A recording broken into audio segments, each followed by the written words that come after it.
کل بھی اگر 10 بار ہی اللہ کو کہا تو آپ یہ سمجھ جائیں کہ دونوں دن آپ کے برابر ہو گئے ہیں، کوئی بہت بڑی ترقی آپ کی شخصیت میں نہیں ہوئی۔ تو آیا ہے کہ آپ نے 10 بار آج کہا ہے تو کل 11 بار یہ مطلب ہے۔ اگر آج آپ نے 2 رکعت نماز نفل ادا کی ہے تو کل 4 رکعت نماز نفل ادا کی ہے، تاکہ 2 دن کنٹینیو ایک جیسے نہ ہو جائے۔ یہ ہے فزیکل ڈیولپمنٹ، اسپریچول ڈیولپمنٹ، یہ ہے روحانی ترقی جو کہ ہر آدمی قبر کی طرف جا رہا ہے۔ ایسا نہیں کہ بہت لمبی زندگی بچی ہے عبادت کر لینے، نہیں، جس دن آپ پیدا ہوئے تھے اسی دن آپ کی پوری عمر تھی۔ اگر آپ کا وقت 60 سال ہے، 70 سال، اسی دن آپ 60 سال کے ہیں، لیکن جیسے ہی ایک مہینہ ہوا 60 سال میں ایک مہینہ گھٹ گیا، جیسے 60 سال ایک سال گھٹ گیا، 60 سال میں ایک سال آپ کا گھٹ گیا۔ اب 10 سال کے ہو گئے تو 60 سال میں آپ 10 سال آپ کے کم ہو گئے، 50 سال کے رہ گئے۔ لوگ کہتے ہیں میں 10 سال کا ہو گیا، میں 20 سال کا ہو گیا، میں 25 سال کا ہو گیا۔ پیدا ہونے کے بعد جدھر آپ جا رہے ہیں وہ موت کی طرف جا رہے ہیں۔ اس لیے عقل مند ہے وہ جو اپنی زندگی کے ایک ایک لمحے کی قدر کرے۔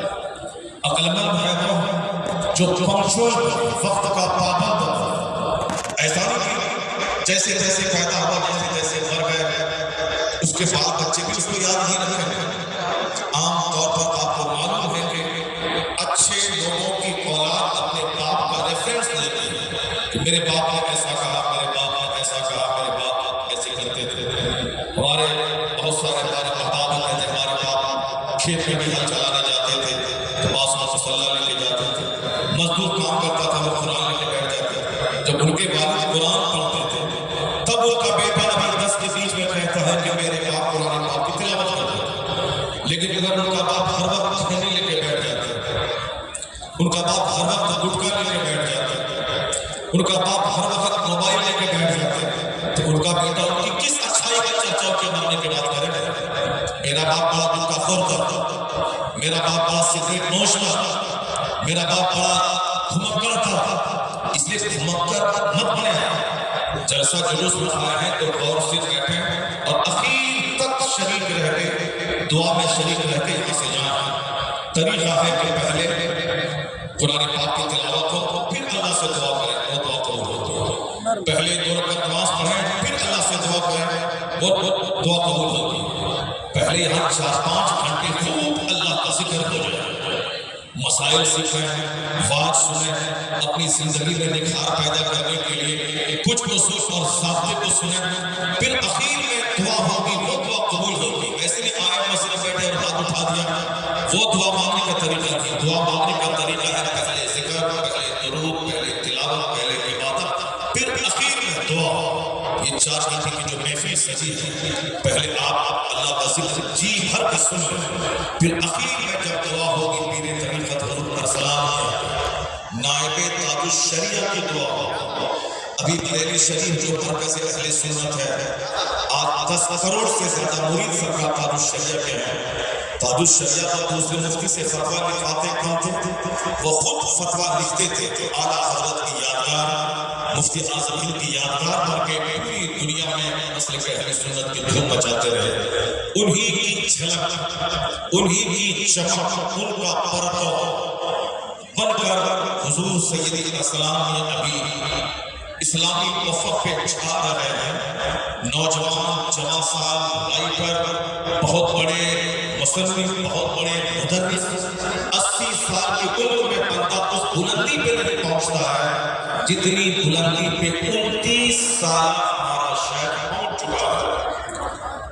29 ایئرس، میری عمر ہو رہی ہے more than 50 ایئرس، ان کی عمر ہو رہی ہے 29 ایئرس، وہ ابھی آئیں گے تھوڑی دیر کے بعد۔ ایسا لگے گا جیسے کوئی آفتاب طلوع ہو گیا، ایسا لگے گا جیسے کوئی شام بادل کی اوٹ سے نکل گیا۔ وہ چاند آنے والا ہے، وہ سورج طلوع ہونے والا ہے۔ اگر ان کو دیکھے بغیر آپ چلے گئے، ان کو سنے بغیر آپ چلے گئے تو یہ آپ کی محرومی ہوگی، یہ آپ کی خوش بختی ہے کہ آپ اس مجلس میں تشریف فرما ہے جس میں اعلیٰ حضرت کہ یادگار بن کر حضور علیہ السلام نے تشریف لایا ہے، بس ہماری بات اس سے پہلے ایک زبردست اسلامک اسکالر سے ان کی بات سن۔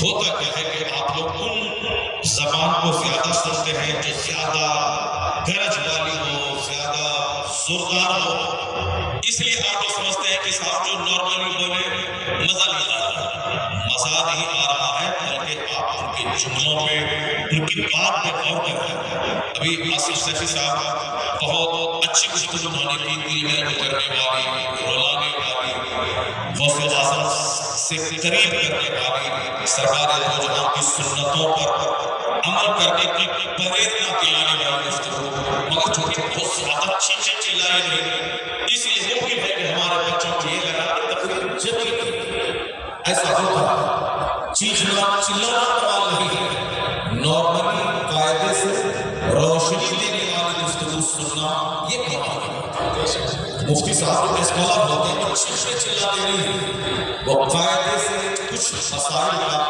حل مسلمانوں کو بتاتے ہیں۔ آج ساری دنیا ہم سے سیکھ کر ایک لاکھ کی تعداد میں بیٹھ کر اپنے دھرم گرو کا پروچن سن رہے ہیں، جس کے پاس سمجھنے سمجھانے کا کوئی ماحول ہی نہیں تھا، جس کے ہاتھ سے پڑھانا تھا، اس کے علاوہ کچھ نہیں تھا۔ ایک لاکھ کی تعداد میں بیٹھ کر لوگوں کا ان کی تقریر سن رہے ہیں، کیسے میں چلوں، کیسے میں کھاؤں، کیسے میں چلوں، کیسے میں بزنس کروں، کیسے میں پرسنالٹی ڈیولپمنٹ، میری شخصیت، میری فیکٹر میں وکاس کیسے ہو۔ اس میں 2-3-4 ایسے مشہور نام ہیں جس کو ہمارے بچے کو غور سے سنتے ہیں۔ ایک نام مولانا باپو کا ہے، ایک نام صاحب اور روی شنکر کا ہے، ایک نام رام دیو کا ہے۔ ایک لاکھ لوگ ان کی گفتگو سن کر صحت حاصل کرنے، شخصیت میں ترقی کرنے کے نسخے اس سے لیتے ہیں، مگر مجھے بڑا افسوس اس وقت ہوتا ہے جو ٹناٹن کرنے والا تھا وہ 4-4 گھنٹے پروچن سن رہا تھا، 4-4 گھنٹے جیون میں سدھار کیسے ہو، سدھار کے نسخے سن رہا، اور ہمارے یہاں تو نصیحت کا نام ہی دین اسلام ہے، الدین النصیحہ۔ یہ حدیث ہے مصطفیٰ کی سرکار فرماتے ہیں اسلام دین سراسر خیر خواہی کا نام ہے، ویل وشنگ کا نام ہے، یعنی دوسروں کے لیے اچھا سوچنا، دوسروں کا بھلا چاہنا، دوسروں کو اچھا مشورہ دینا، دوسروں سے اچھا مشورہ سننا، یہی مذہب اسلام کا در امتیاز ہے۔ یہی وجہ ہے کہ ہمارا ایک معمولی مزدور کلاس کا آدمی جب میں وضو کرتا ہوں، ارب پتی ہونے کے باوجود ہمارے گاؤں کا کوئی زمیندار وضو کرتا ہے، اگر کہیں کہیں جگہ سوکھی رہ گئی تو ایک مزدور کا بچہ بھی اس ارب پتی کو ٹوکتا ہے اور کہہ دیتا ہے کہ آپ کا وضو نہیں ہوا چونکہ کوہنی میں تھوڑی سی جگہ سوکھی رہ گئی۔ ایک مزدور کا بچہ ایک ارب پتی کو ٹوک رہا، یہ حق کس نے دیا؟ جو جس کے سامنے آنکھ ملا کے کھانا بھی لے سکتا تھا، جس کے سامنے وہ بیٹھ نہیں سکتا تھا، مگر اگر وہ مزدور کا بچہ ارب پتی کو اگر کہہ رہا ہے کہ جگہ سوکھی رہ گئی، حق بولنے کا یہ جذبہ صرف اور صرف مذہب اسلام نے عطا کیا۔ اسی کا نام ہے شبھ چنتن، اسی کا نام ہے ویل وشنگ، اسی کا نام ہے خیر خواہی، الدین النصیحہ۔ دین سراسر خیر خواہی کا نام ہے، دوسروں کی بھلائی چاہنے کا نام ہے۔ تو ہمارے یہاں جمعہ کا خطبہ میری اصلاح کے لیے، عید بقرعید کی تقریر ہماری اصلاح کے لیے، خطبہ نکاح، نکاح نام نہیں ہے یہ ڈیکوریشن کا، نکاح نام نہیں ہے کارڈ چھپائی کا، نکاح نام نہیں ہے صاحب 1000 بارات لے جا کے دھوم دھام کرنے کا، نکاح نام ہے ایک قاضی کا کھڑے ہو کر خطبہ پڑھ کر میاں بیوی میں ایجاب قبول کروانے کا۔ یہ ہے خطبہ نکاح کا، جہاں 5 لوگ رہیں، خاص کیا جائے، ایسے کھاؤ، ایسے کرو، ایسے شوہر کرتے رہو، ایسے بیوی بن کے رہو۔ تو جو اسلام میں صرف خطبہ ہی خطبہ ہے، جس میں صرف واعظ ہے، نصیحت ہے، ارشاد ہے، جس میں صرف تبلیغ ہی تبلیغ ہے، جمعہ کا خطبہ، عیدین کا خطبہ، نکاح کا خطبہ، سیرت کی محفلیں، مسلمانوں کے بچے کو مینی عامل بن جانا چاہیے۔ جس طرح ہمارے ہاں سیکھنے سکھانے کا ماحول ہے، مگر وڈمبنا ہماری یہی ہے، لوگ صرف لذت لینے کے لیے آتے ہیں جلسے میں، جو آئیں لذت لے کے چلے جائیں، اس سے بہتر ہے کہ 10 آدمی محفل میں رہے۔ جو مردار ہو، بزدل ہو، وہ پاکستان کی فوج سے نہیں لڑ سکتا۔ اگر 10 آدمی جمع مرد ہے، 10,000 پہ بھاری ہے، اور 10,000 بھی مردہ ہو، کام چور ہو، اس سے تو ملک غیر قبضے میں چلا جائے. جو لوگ لذت لینے کی خاطر جلسہ جلوس میں آتے ہیں وہ اپنے مذہب کو نہیں سمجھتے, وہ اس مجلس کا احترام نہیں جانتے ہیں. آپ جگ ہنسائی نہیں کریں, کتنے بچے باہر کھڑے سے اندر آ جاؤ. ابھی ہمارے سید شواہد کیا صاحب نے ایک تقریر کی ہے موبائل میں, زوردار زبردست تقریر جس پر پورے میڈیا میں اور سارے لوگ اس پر تبصرہ کر رہے ہیں, اپنے لوگ پوزیٹیولی اور دوسرے لوگ نیگیٹیولی اس پر تبصرہ کر رہے ہیں. ایک زبردست عالم ربانی ہمارے سامنے موجود ہے, ان کا خطاب ہوگا اولاد غوث اعظم کا. پھر اسی درمیان ہمارے شیخ طریقت بریلی شریف سے آنے والی عظیم الشان شخصیت حضور السلام کی صورت میں ہمارے سامنے جلوگر ہوگی. یہ سارے انتظامات آپ کے لیے کیے گئے ہیں تاکہ علی بھائی کو بھی سنیں, مفتی اظہار صاحب کو بھی سنیں, سید شواہد نے کو بھی سنیں, حضور السلام نے کو سنیں. یہ سب آپ کے لیے ساری مجلسوں کا, سارے خطبات کا انتظام کیا گیا ہے. سنا بھاگے باہر گھوم رہے ہیں, کیوں گھوم رہا ہے؟ جس نبی کا تم کلمہ پڑھتا ہے معلوم اس نبی نے کیا کہا؟ حضور نے فرمایا ہے جو دن گدھوں کی طرح گزارتا, گدھا کا کام ہے دوسروں کو منہ دیکھنا, جو باہر میں گدھوں کی طرح گھومتا ہے, دوسروں کی بہو بیٹی پہ بری نگاہ ڈالتا ہے, وہ گدھا نہیں سمجھتا کہ تمہاری بیٹی پہ کوئی دوسرا بری نگاہ ڈالے. تم دوسروں کی ماں کو دھکا دیتا ہے, کیا تم چاہتا ہے کہ تیری ماں کو تیرے سامنے کوئی دوسرا دھکا دے؟ اگر بے ضمیر ہے, دل مر چکا ہے, تب تو تم یہی بولے گا ہم تمہاری ماں سے کرتے ہیں, تم میری ماں سے کرو. جو جس کا دل مر چکا ہے, جو سڑا ہوا آدمی ہے, لیکن جس کا دل زندہ ہے, وہ کبھی نہیں چاہے گا کہ میری سامنے میری بیٹی کا پر کوئی بری نگاہ ڈالے, میری ماں کو کوئی بری نگاہ ڈالے, میری ماں کو کوئی ٹچ کرے, کوئی نہیں چاہے گا. تو تم جس کو دیکھ رہا ہے وہ بھی کسی کی بیٹی ہے, وہ بھی کسی کی ماں ہے, وہ بھی کسی کی بہن ہے. جب تو چاہتا ہے کہ میری بہن پہ کوئی بری نگاہ نہ ڈالے, تو تو دوسروں کی بہن پہ بری نگاہ ڈالے کے باہر گدھوں کی طرف کیوں گھوم رہا ہے؟ حدیث سنو, گرا ہاتھ کے رکھو اور اپنے گھر لے جاؤ. حضور کہتے ہیں اللہ کو وہ شخص بڑا ناپسند ہے, اللہ اس سے ناراض ہوتا جو دن گدھوں کی طرح گزارتا ہو اور رات مردار کی طرح گزارتا ہو. جو عشاء نہیں پڑھا سو گیا مردار ہے, جو فجر نہیں پڑھا دن اٹھنے کے بعد اٹھا وہ مردار ہے, جو تہجد نہیں پڑھا اس کے تعلق سے بھی کہا جا سکتا ہے تصوف اور سلوک کی راہوں میں چلنے والوں کے درمیان, مگر جو عشاء اور فجر پڑھ کے سو گیا اسے مردار تو نہیں بولا جائے گا. لیکن جو تصوف کی دنیا میں شاہکار ہے وہ بھی اپنے آپ کو مردار ہی سمجھتے تھے اگر وہ تہجد کی نماز نہیں پڑھتے تھے.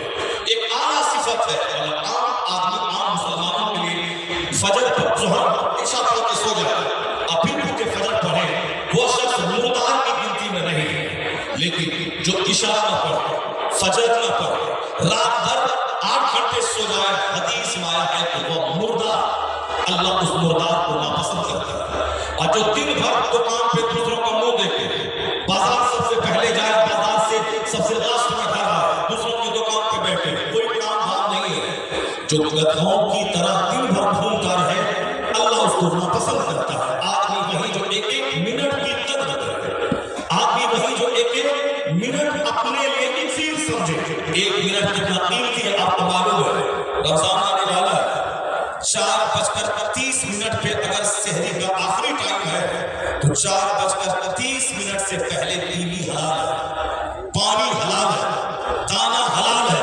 لیکن 4:31 کے بعد, 4:30 کے بعد اگر ٹائم ختم ہو جاتا ہے, وہی بیوی میرے لیے حرام ہو گئی, وہی دانا میرے لیے حرام ہو گیا, وہی پانی کا پینا میرے لیے حرام ہو گیا. 1 منٹ پہلے حلال, 1 منٹ کے بعد حرام. اگر 6:10 پہ افطار کا ٹائم ہے تو 6:09 تک دانا پانی حرام, اور 6:09 کے بعد دانا پانی بیوی سب حلال. تو ایک منٹ جس مذہب میں قیمتی ہو, اس مذہب کا ماننے والا گدھوں کی طرح دل بھر پھرے گا, مردار کی طرح سوئے گا. عقل مند ہے وہ جو ایک منٹ کو قیمتی سمجھ کر دنیا میں بھی کامیاب رہے گا, مرنے کے بعد بھی جنت جانے کا حق ہے. اس کا مطلب یہی ہوا کہ ایک منٹ کی زندگی کا قیمتی ہے. روزانہ جلسے نہیں سستے ہیں, روزانہ یہ ہستیاں نہیں آتی ہیں, روزانہ یہ جنتی محفل نہیں سستی ہے. جب کبھی کبھی سستی ہے تو جی بھر کے اخیر تک ایسے تو آج سب بیمار ہی ہے، سب کو بی پی، سب کو شوگر، سب کو گھٹنے میں درد، سب کو پیٹ میں درد۔ ظاہر سی بات ہے جو بچپن سے کروڑوں گناہ کر لیا ہو وہ جو چاہے گا کہ بڑھاپے میں میں چین سے رہوں، نہیں ہوگا۔ نیکی کرنے کی پریکٹس بچپن سے کیجیے، نماز پڑھنے کی پریکٹس، نیک محفلوں میں بیٹھنے کی پریکٹس، نیک باتیں سننے کی پریکٹس، قرآن پاک روزانہ کم سے کم ایک پیج بھی آنکھوں کے سامنے آئے تاکہ 90 سال کی عمر میں بھی بغیر چشمے کی مدد کے قرآن پڑھا جا سکے۔ یہ قیمتی وقت ہے آپ کے لیے، اس کی